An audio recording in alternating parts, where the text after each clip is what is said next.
Good afternoon. Welcome to the 6th Bright Blue event at this year's Conservative Party conference, when we will be discussing the challenges of financing care after COVID. I'm Diane Banks. I'm a non-executive director of Bright Blue, for which those who aren't familiar with the organisation is an independent think tank and pressure group for liberal conservatism. We focus on domestic, social, educational and environmental policy. So we have just launched a new magazine for this party conference, which examines the impact of COVID-19 on our lives. And you can read that online on our website, so please do look that up.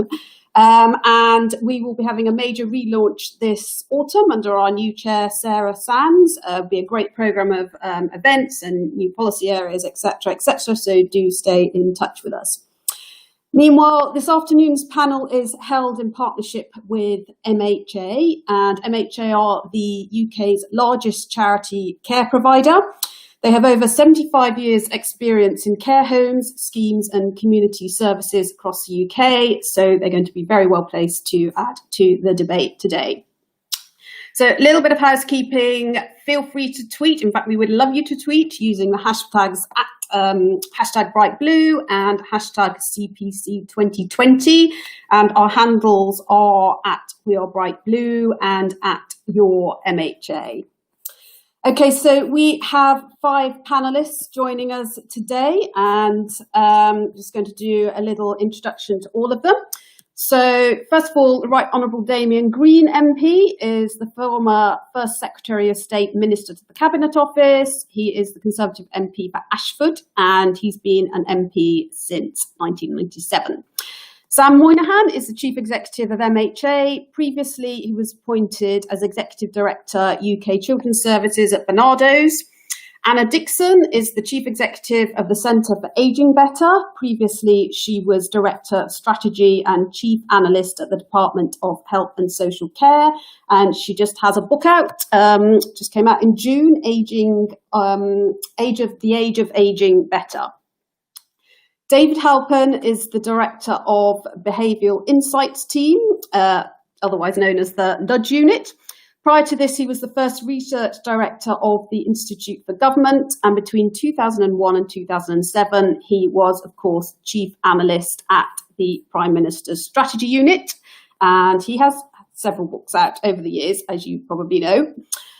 And finally, Councillor James Jamieson is chair of the Local Government Association.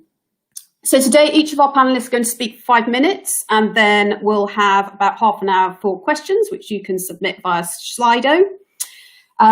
We are going to be talking about how the cost of social care can be spread between the state and the individual, what we can learn from other countries' social care finance models. Does improving financial financing of social care require greater powers and freedom for local authorities, or is there a need for greater centralisation? Has the COVID-19 pandemic shown that social care system needs better integration with the NHS? How can we ensure that the social care financing is fair for both low-income and high-income individuals?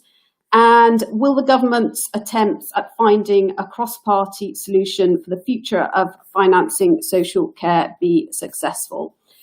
Right, so I'm going to ask Damian to speak first, so that'll be 5 minutes, starting from now. Thank you. With 6 meaty questions in 5 minutes. So good afternoon, everyone who is on this meeting. I think the first question to answer is, why has it been so difficult? We've known this has been a problem for decades. Other countries, Germany and Japan, have set up systems that seem to fund it more sensibly than we do, and certainly better than we do. Why is it so difficult for politicians to grasp it? The first problem is most people live with an illusion that it's free, that somehow care is all part of the NHS. And also on top of that, they don't like to think about it because they don't like to think about getting old and frail. And politicians don't like to challenge illusions. And because it's going to cost more for all of us one way or another, then we need to cast away those illusions. And the problems of the sector are largely all symptoms of underfunding: low-paid staff, over-dependent on immigrant staff. The provision itself in some cases is on the edge, there's not enough of it. We've got private payers subsidising those who are funded by local authorities, and domiciliary care workers given impossible schedules. And also we should forget this is not just a problem for older people. Actually, the fastest growing demand for social care is of working age people. So how can we do it differently and answer the questions that Diane asked? The first thing I think is that trying to fund it out of local authorities is going to destroy local authorities. They will become social care providers and nothing else. So although it should be organised at a local level, I think it should be funded through national taxation. But I don't think that the simple solution, which is call it part of the NHS, nationalise it, fund it out of general taxation, works, not just because it would become the Cinderella service inside the NHS, but because it would be fundamentally unfair to younger people, by which I mean any working age people paying taxes. If you fund it all out of general taxation, then that generation or those generations not only pay for their own social care, but will also have to pay for the social care of those who are currently over 65, who happen to be a generation, 2/3 of whom have a huge amount of wealth in their homes. There's £1.7 trillion worth of free equity in houses owned by the over 65s. A sliver of that would help them, would help solve the funding crisis. How you get that money out of them in the fairest possible way, my suggestion is that we should use the analogy of the pension system, where we have a state pension, which has gone up quite a lot in recent years, thanks to the triple lock, and that should be, the analogy of that should be a universal care obligation or entitlement, which the state promises everyone, even if they can't afford any private savings, a better level of care than is often available now. But on top of that, just as with the analogy with private pensions, we should have an insurance system that allows people to pay for complete peace of mind in their old age. They will get whatever choices they need, depending on how much they can afford to pay into the insurance system. So you get more money into the system, and individuals themselves feel that they're getting something for something. On top of that, I think we should do two other things that are really important. One is to provide far more retirement specialist housing. We've got about 1/10 of the level they have in some other advanced countries, and the more people can live in their own homes, then the happier they are and the less we end up spending on social care.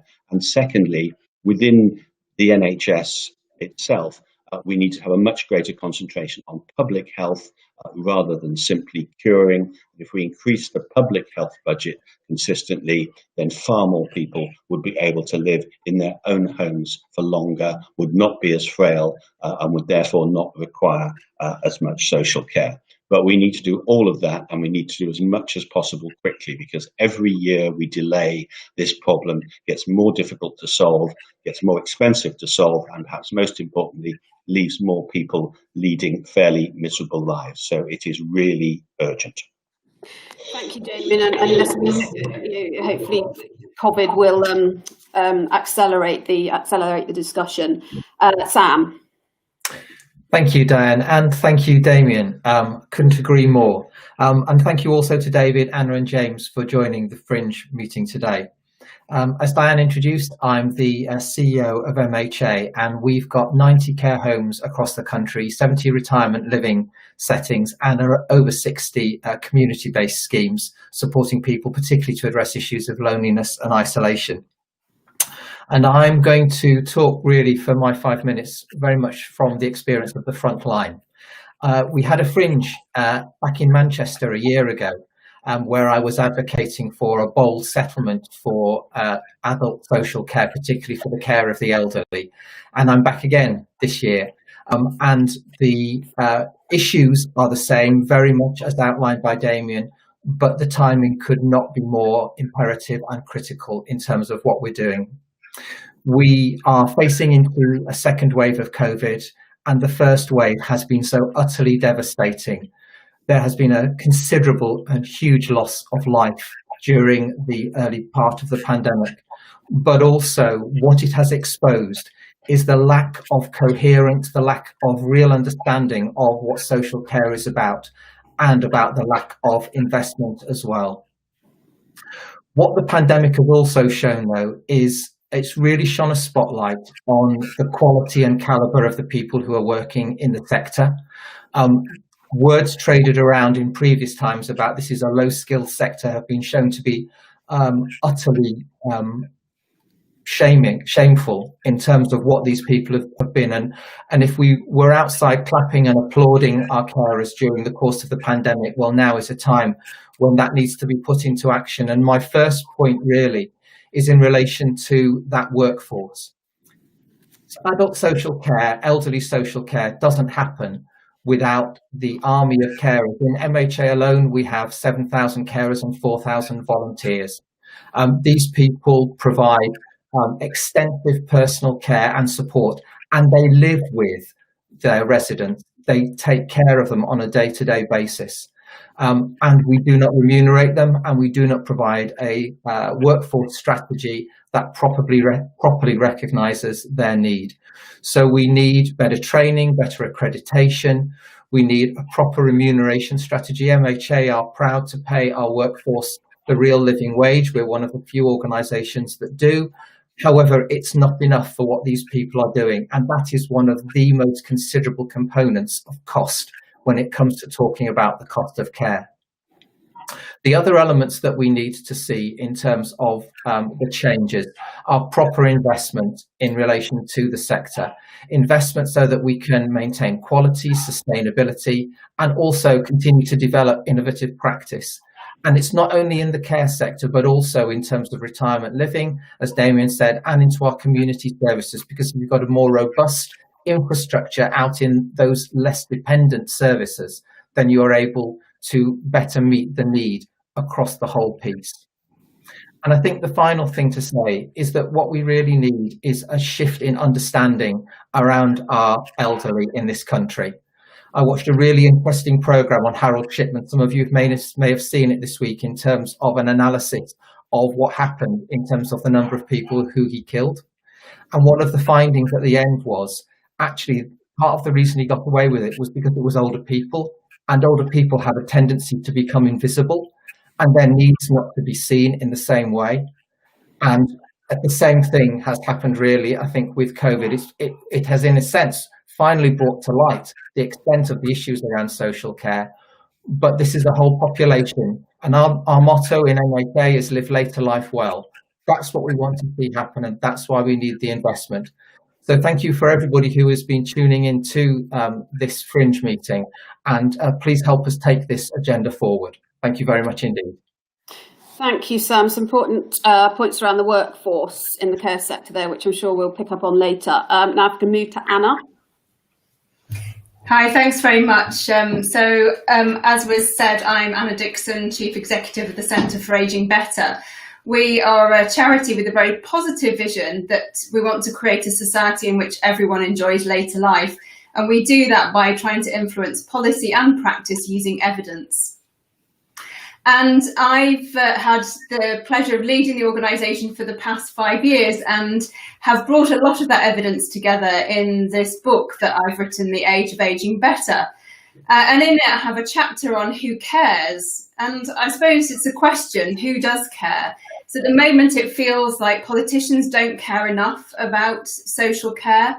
And unfortunately, a lot of the care is falling to unpaid carers and family members. And so I think it's really important that we take this opportunity where we've really seen the huge and important role that carers play to actually address some of the problems in social care. But as an organisation, we focus really on trying to prevent people having poor outcomes in later life by focusing on people approaching later life. So perhaps not surprisingly, I'm going to focus a little bit on some of the actions that I think are needed for us to manage demand for social care in the future. I think it's really important we remind ourselves, first of all, what we're funding. It's very easy to get into technical debates about how to fund, how to raise the money and discussions about different options. I think it's really important to remind ourselves this is about care and support to enable people to live as full a life as possible, despite disability, whether that disability is something that they're living with during their adult life or into later life. I think it's really important as well that we remind ourselves that actually for the majority, for most of our later life, we actually won't have any care needs. So take the average 65-year-old man, we can expect to have another 17 and a half years of life. That's the sort of life expectancy for an average man aged 65. 11 of those will be completely independent, won't need any care and support. For 4 of those years on average, he'll need some sort of low-level support. That could be things like help with shopping or housework. For just 1 year, he'll need what's sort of been classified as medium dependency, things like occasional help or daily help with dressing, meals, etc. And that can often be and is provided in people's homes by what we might otherwise call domiciliary care or home care. And I think it's often overlooked and forgotten, or it's given by family members. And it's just 1 year when, on average, we have higher dependency towards the end of our life, where we might need more intensive 24/7 care. So that's what we're trying to fund. We're trying to support people through those latter years. The lack of funding, however, in recent years mean there's been massive unmet need. It's only really if you have that highest level of need towards the end of your life that care is provided. And really the rest of it has been a huge shift onto unpaid carers. There's already 1 in 5, 50 plus involved in care. We know that's gone up during the lockdown and during COVID. So it's vital that there's an increase in funding to address this gap. But it is also, as I started at the beginning, really important that we fund prevention. So 1 in 5 people over 85 have what's called sarcopenia, which means that they've got muscle wastage and loss and a very high risk of falls. And yet we know that that's reversible with the right evidence-based strength and balance exercises. It's possible to, first of all, maintain that muscle, but also to regain it. And this so-called deconditioning can result in people simply not having the get up and go to cross the room and go to the toilet. And that's the difference between being able to stay at home with occasional care and needing that 24/7 care. So let's get the evidence base around prevention in terms of strength and balance. And then secondly, on housing, which I think Damien mentioned, at the moment, only 7% of our homes are even just visitable by somebody with a mobility issue, not able to stay overnight or live in. And so it's incredibly cost effective to adapt homes. And wouldn't it be great if we actually built our homes to higher accessibility standards so that they could meet the future needs? But too many people are waiting too long for those adaptations at the moment. So again, it's really important that we're not funding just the care, but we're also funding these very cost effective housing adaptations. So in conclusion, I think it's really critical that we properly fund social care. We recognise the burden that is currently being met by unpaid family carers and support them, and take these actions to prevent through physical activity and through housing adaptation to try and reduce that future demand. Otherwise, we really aren't going to be able to afford social care. And those family carers, they won't either be able to carry on working, and that will have economic consequences. So I think as well as looking at the technical issues about funding, we just need to remind ourselves how we can fund things that will also prevent the need for social care. Thank you, Anna. And prevention, of course, is a very important element to all of this, which I'm sure we'll come back to. Just before we go on, just a quick reminder to everybody watching and listening, please do keep those questions coming through via Slido. Okay, going to move to you now, David. Thank you. Thank you very much. I do actually commend, by the way, Anna's book. I've got it right here. I was using it to create some stats, actually, just remind myself, not least about the German system before. Some quick remarks, like something about, asked about COVID, thought about funding, operation, and then finally, what's our real ambition for this whole show in my 5 minutes. I mean, on COVID, I think, look, obviously it's highlighted, and Sam was certainly, I think he's right, clearly has brought profile to the sector in an unfortunate way in lots of ways, but maybe made people more aware about it and the extraordinary thing that many people who work in the sector, both the numbers, but also the role that they play. I do hope the lessons are, however, are, they're not simple ones. our vision surely of social care is not going to be one about shielding and even cocooning our old people. If that's what we figured out how to do, rather important that we need to do that and do it better. But in the end, that's not a long-term model, surely, I think, for what we want for our social care system. So definitely some lessons, but also some things not to get drawn into and just think, well, that's how the system should be. Also, not to think it's all biochemical. As Anna's example around balance exercise actually being a very powerful intervention. So on funding, Damien, of course, put this beautifully at the beginning, but essentially boils down to most people don't even understand, or certainly, in fact, don't even think about the care system and how it functions, certainly in working life. Probably no more than half of people have thought about it at all, let alone thinking through its consequences. And typical estimates around 15% of people, no more than that, make any serious provision. So my view about it is there's been beautiful, elegant bits of work on it, not least by Andrew Dilnot and so on, about clever insurance systems.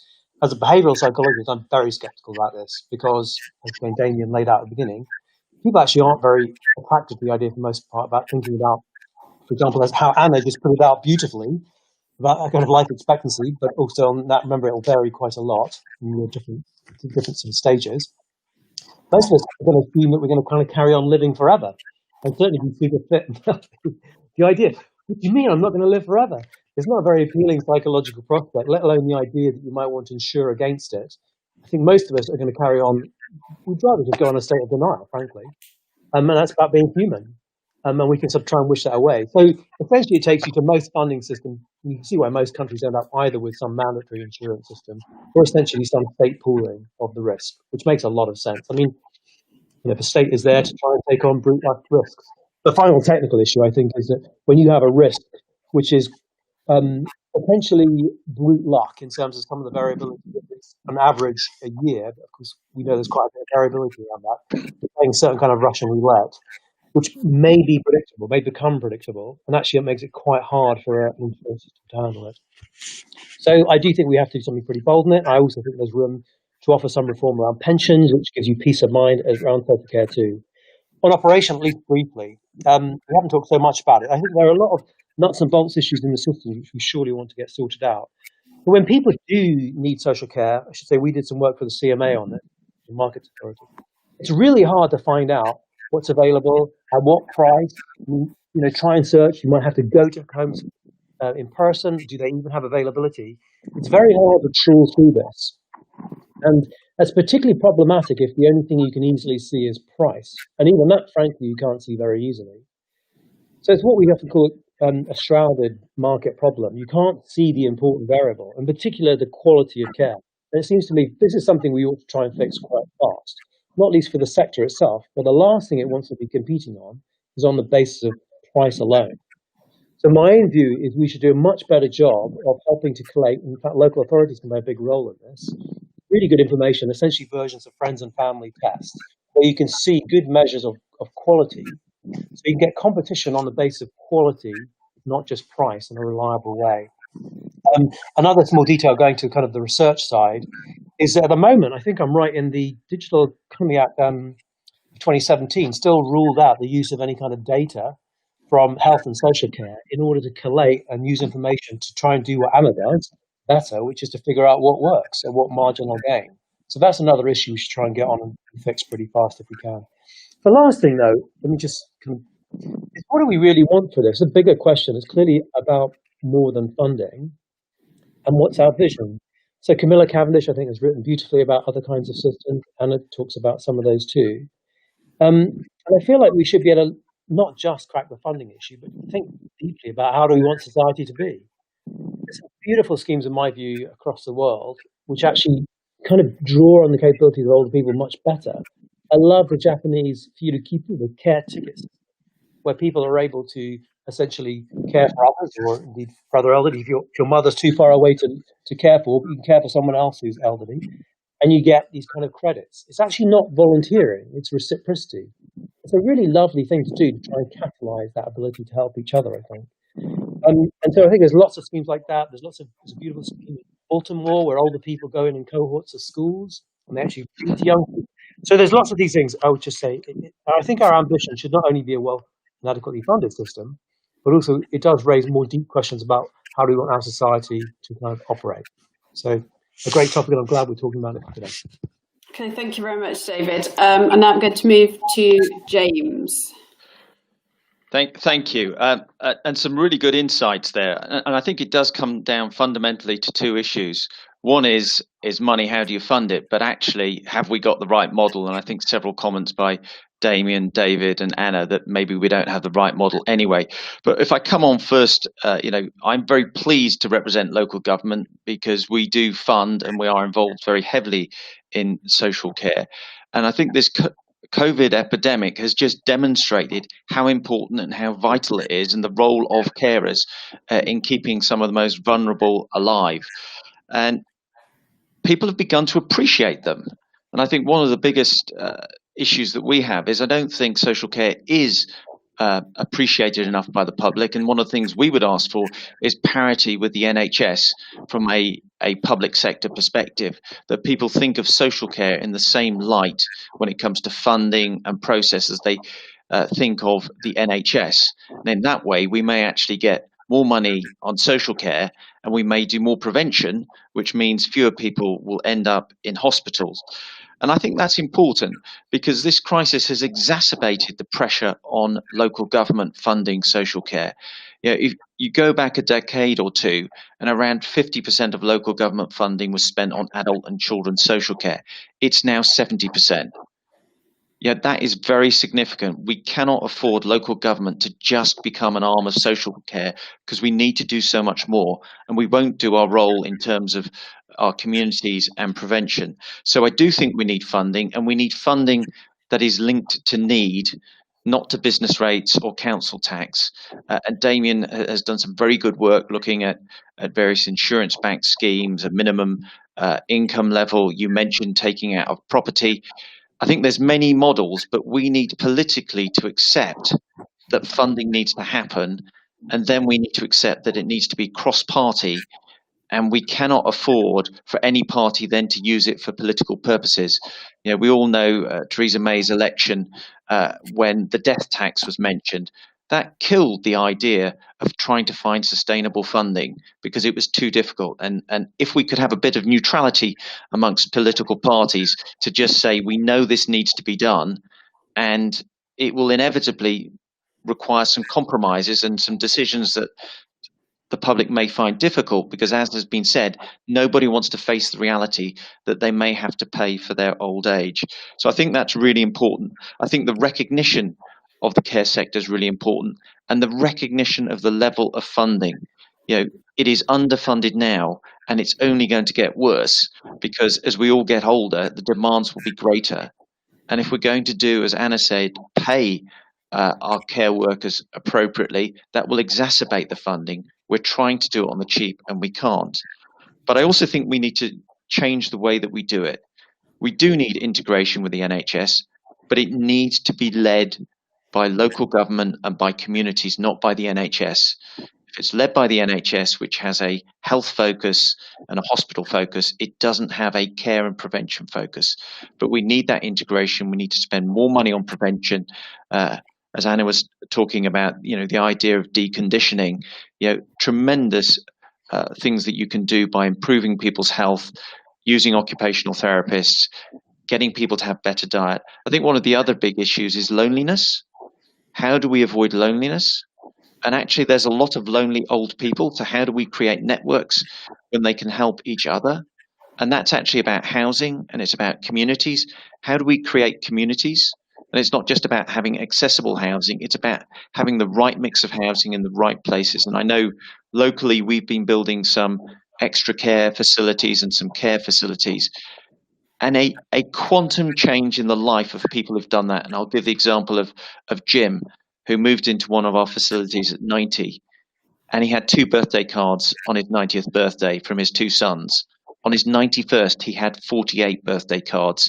His life had been transformed. He was no longer lonely. He met met a number of people every day for coffee. And his health improved dramatically. We need things like that if we're going to change. And we need to take the NHS out of the hospital and into the care home or into the community, because actually old people don't want to go to hospital. They want to have a healthy life. And actually, as Anna was saying, that 11.5 years of of life where you don't need intervention? Can we extend that to 12 or 13 or 14? That must be our target. And the LGA, just to get the plug in, has launched its 7 principles of older living and social care. And I really would urge people to look at that, because we can do it differently. And it's got to be based on local, community and joined up services that are adequately funded. Thank you. Thank you. Thank you very much, James. Love the story about the birthday cards. That's an optimistic way to start our Q&A session. So there are a number of issues that came up there. So generational issues, integration with pension, housing, workforce and our appreciation for the workforce. Prevention, I thought, was a key point that Anna was making there. Quality versus price, looking at visions for an ageing society around the world and seeing what we can learn from other countries. The split of funding and engendering a sense of community generally. Now, I've got a few questions coming in. Just to say, if anybody is having trouble with Slido, you can also ask a question on Twitter with just use the hashtag #BrightBlue. I'm going to jump in and ask the first question. So the title of this panel is Care After COVID specifically. So I'd love to go around and ask the panel whether your thinking around how to approach the crisis has changed at all throughout the pandemic, since the start of the pandemic earlier this year.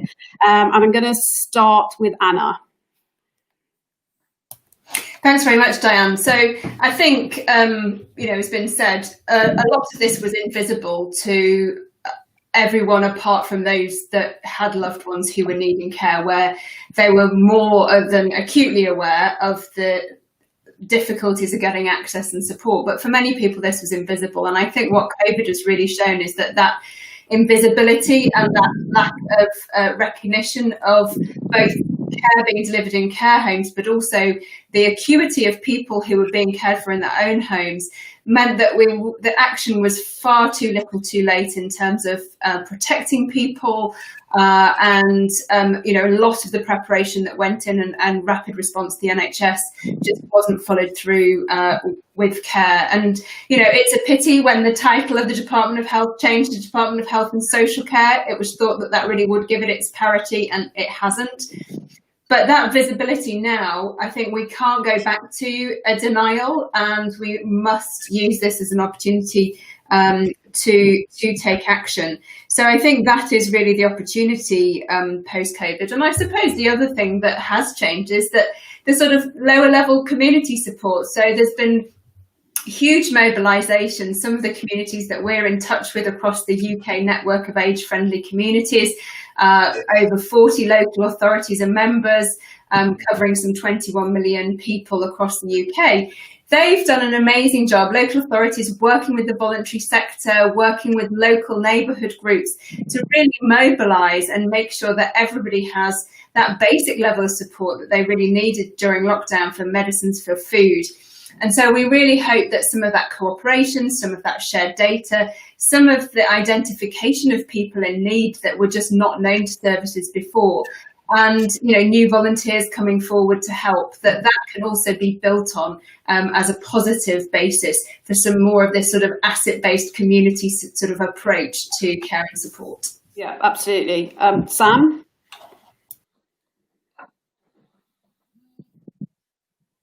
Oh, I think you might be on mute, Sam. With the programme. Oh, again. Yeah, two highlight issues for me is community and digital. In terms of community, we were already moving to try and bring the community more into our facilities and working, and build those links in terms of the clarity and the quality of life, particularly around things like intergenerational work with local schools, play groups, with local community groups, to really try and foster that. And I think there is an even greater imperative to do that. And I think with the window that COVID has provided, we will have more armoury, if you like, in terms of that. The other element for me is digital. And what we've seen is we've transferred so many of our community services into digital, because we've not been able to reach people in person. And that has demonstrated the fallacy that the older generation are not so tech savvy. and that they can't adapt to that. So in community services, the use of digital to decrease elements of loneliness and isolation, it can't replace the personal interaction, but also then in our homes, the increased usage of technology to help families retain contact, because that's been one of the other huge losses, is the fact that people have not been able to see their loved ones. And we need to find ways of sustaining that. But I think there are shifts that we would not have drifted towards as quickly as we will do now that we've had COVID. Damien? I think the wider sort of political change has simply been a raising of consciousness, really. David sort of made the point that, as I did, that by and large people don't want to think about being old, getting old, particularly not being old and frail. Well, when we had that terrible period where the deaths from COVID appeared to be concentrated in care homes, that had the whole country concentrating on it, and therefore added pressure to thinking that we need to do something radically different, because this system is clearly not very resilient apart from anything else.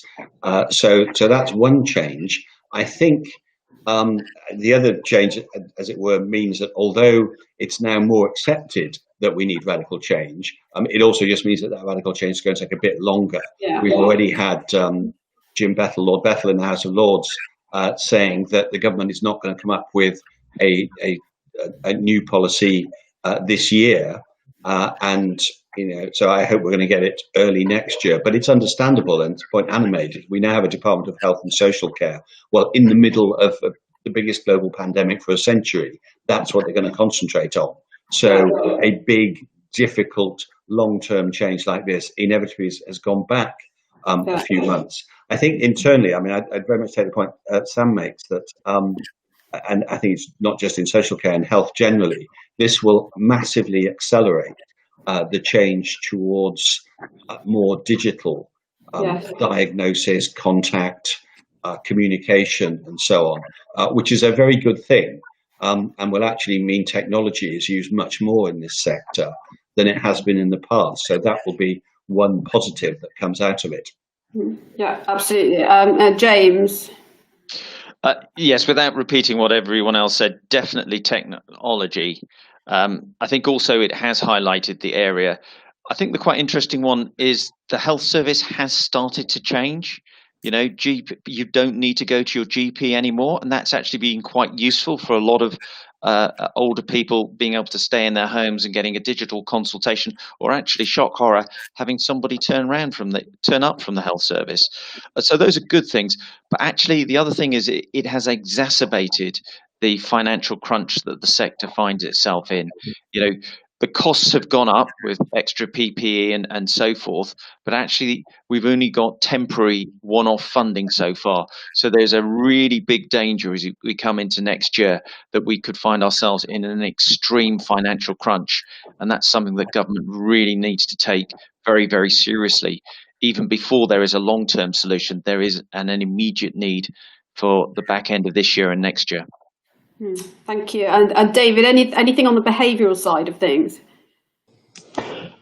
Sure, a little bit. Clearly what I think behaviour, not least of officials, is to make you realise, like many people in the HSC, perhaps they didn't understand the system as well as they thought they did. How actually workers are deployed, in what way, how do you provide benefits or support, how it flows through the system. So it was a pretty big wake up, call, I think, for some people to realise, God, we don't even understand the system well enough.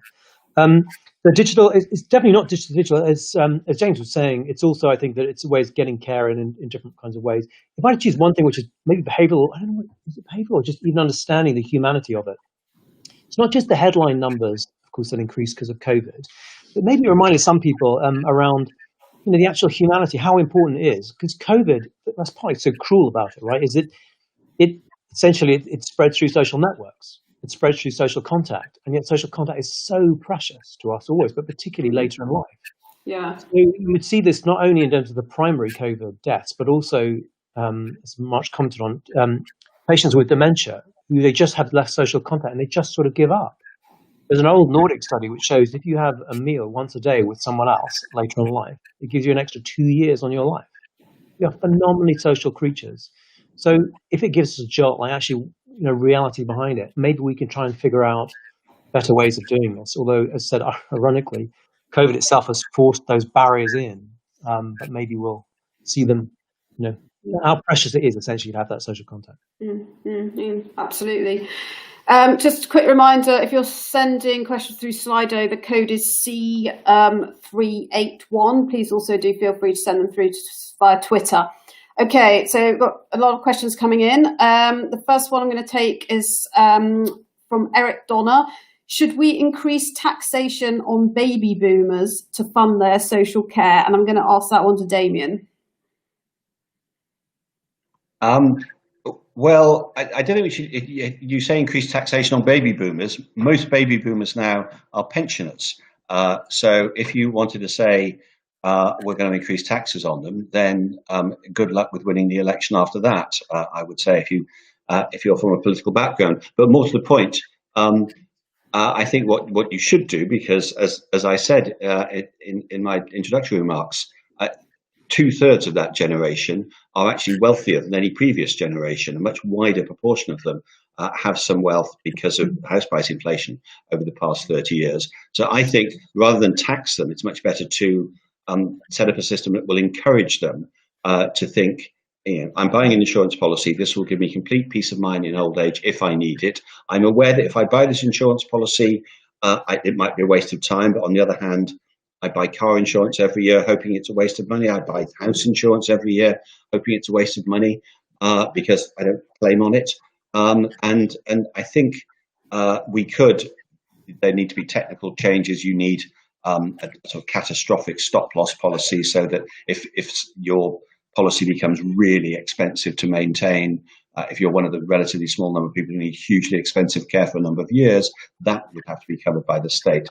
But with that and one or two other caveats, I think you can set up a market that enough people over 65 would pay for, which would get the fair contribution from baby boomers that otherwise you wouldn't get. Otherwise, if you do just do it on working age taxes, then one generation ends up paying both for their own social care and for their parents' generation social care, which seems to me to be unfair. Yeah. Anyone else want to jump in on that one quickly? Anna? Just very briefly, can we please tax wealth and income and not sort of tax by age? There's massive inequalities within generations. Even this caricature of the baby boomers, they're not all wealthy. So yeah, let's tax wealth and income. And also let's just be clear, which I think David was saying, there's no suggestion that this is insurable on a private or voluntary basis risk. We're all in denial about it, all of the various things that have been said. If you don't want to call it a tax, then it's a mandatory social insurance. But I mean, at the end of the day, it needs to be mandatory. Okay, right. So going to move to the next question. This is from Andy Bevan. A lot of the compassionate social reforms that David mentioned have been mooted for years. Why hasn't government been motivated to pursue to pursue radical changes like these? David? Well, it's days like this, I'm very glad I'm not a politician. I think we put it on governments and politicians, but it's really on us about our own denial. I was very struck I think it was the Ipsos Mori work, which was done with King's Fund and Health Foundation 2018. We asked people about what they kind of think because they don't understand the system very well. As people understand the system, like they're done as deliberative forums, they're done as a sequence, some may know, the public actually become quite radical about the kind of reforms they want, and they describe the system as Anna has said. I do, myself, I've always been a big believer, I like deliberative forums, and I think it'd be quite nice to have a third chamber in Parliament, basically, where you could bring in a sample of the public, and where it's in the too difficult box, you say, you know what, you're not going to like any of the options, as we had to do on pensions. We can take a sample of the public, and we're going to get you to think it through, and then we're going to take that very seriously.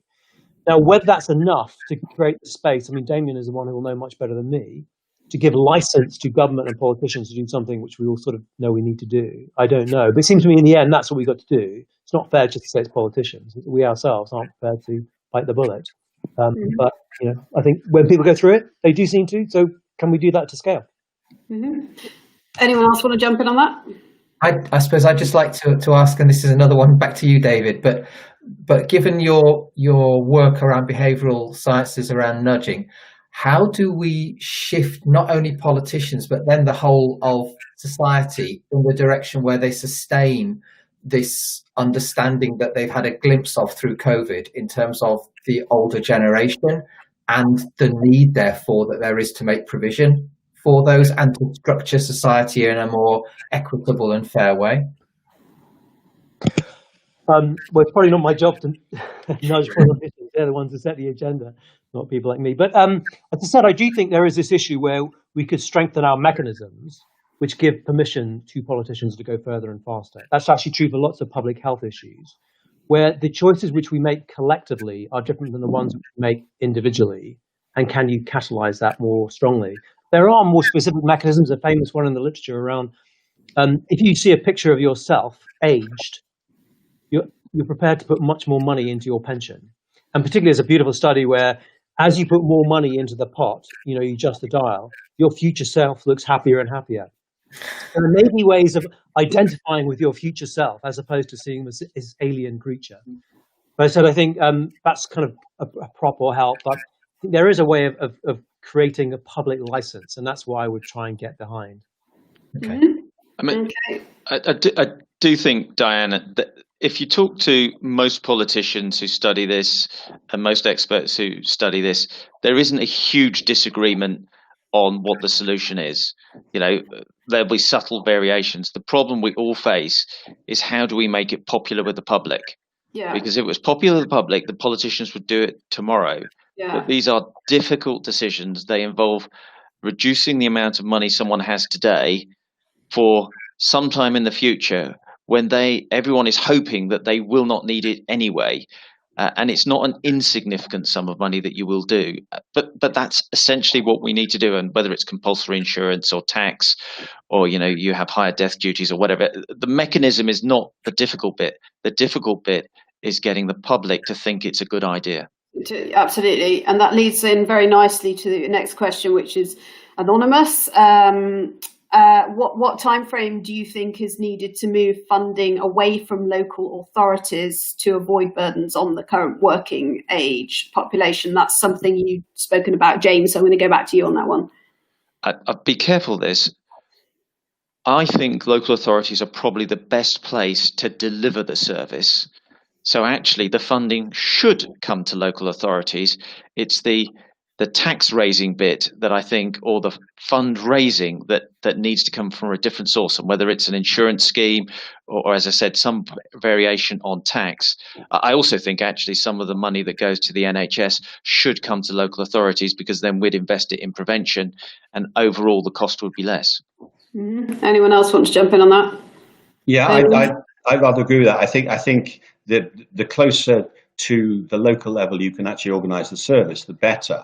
But that whether we have insurance compulsory or voluntary on top of taxation, we will need general taxation as a very large basis for the money going into social care. And it does seem to me that, frankly, the sooner we can move away to a national basis rather than a local basis, for that, the better.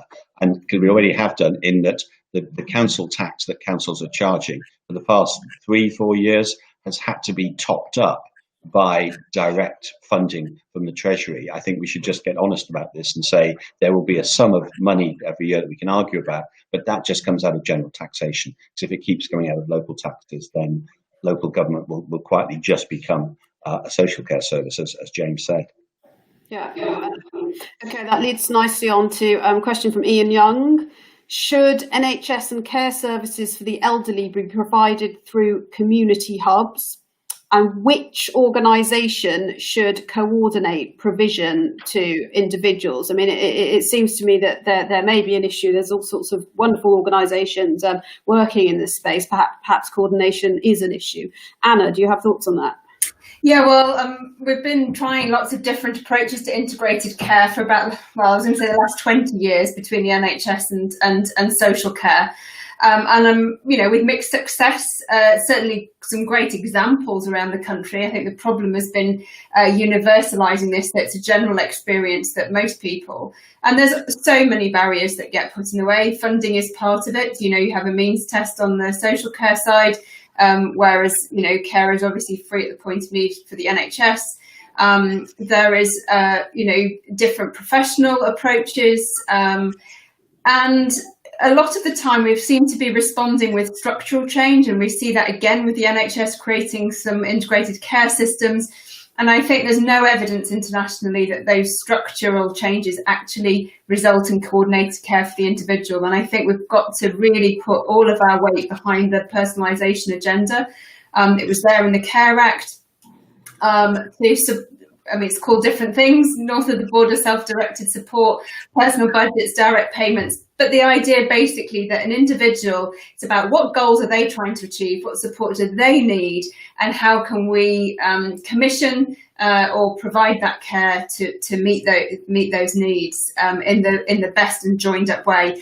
And I do agree with James. At the end of the day, whether it's an NHS pound or a local authority pound, we could spend it better if we actually just focused it around the coordinated needs of the individual. And so we've got some of the answers, but we just haven't followed through and made it the reality for everybody. Yeah. Sam, did you have thoughts on that? You're on mute. Can't hear you.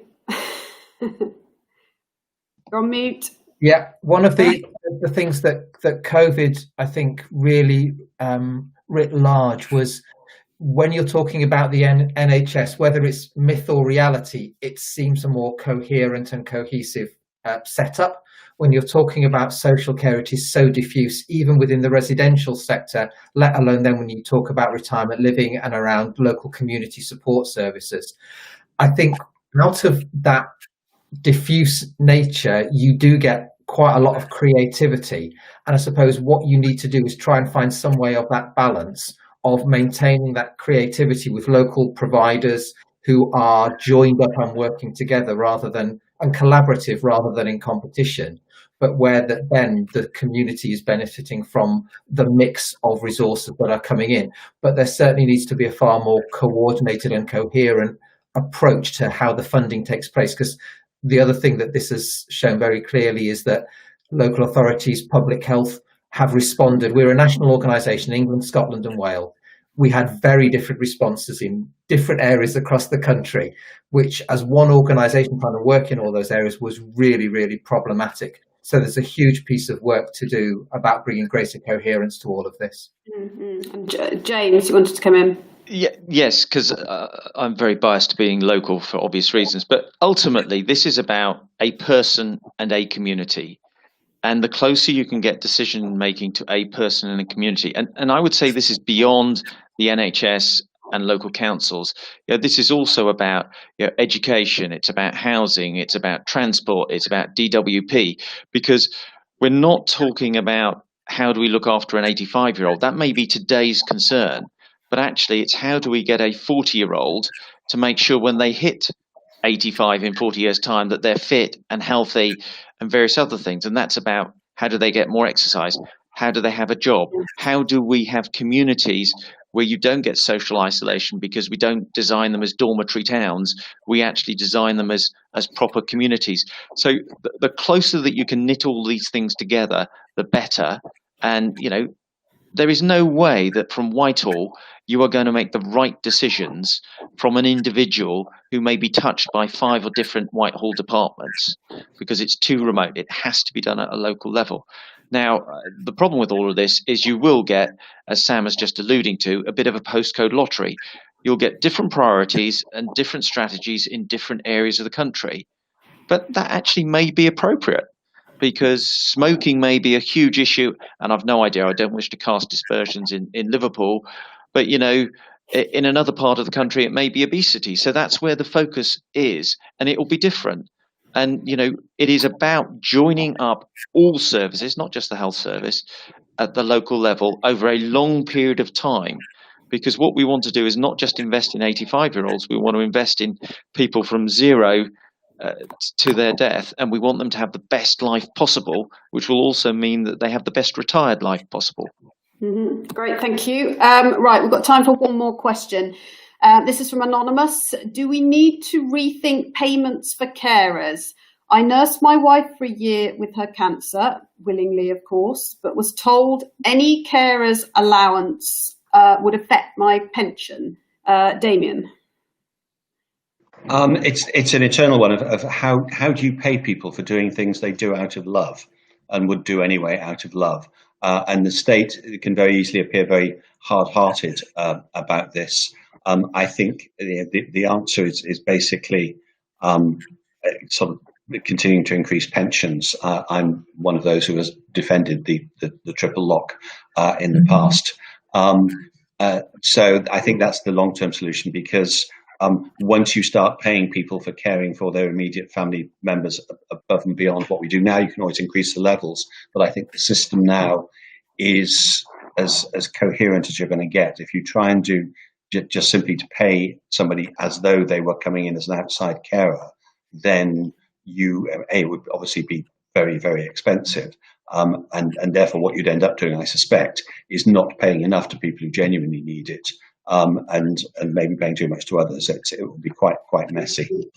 Mm-hmm. Okay, Anna, and then we're going to have to wrap up. Yeah, just briefly, I mean, I make the argument in the book that I think for working age carers who are not able to work because they are providing full-time care, carers' allowances are not enough to live off. And we need to make it an acceptable amount of money for people to not be living in poverty whilst they're caring for loved ones. And I think, I think it's really important that the system at the moment, unlike some other countries, is not carer blind.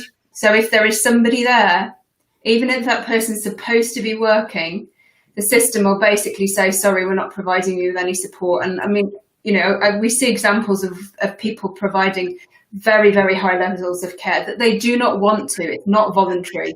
It's, they do love their loved ones, but they're doing more than they want because the system is so strapped. It is rationing on the basis of if there's somebody there.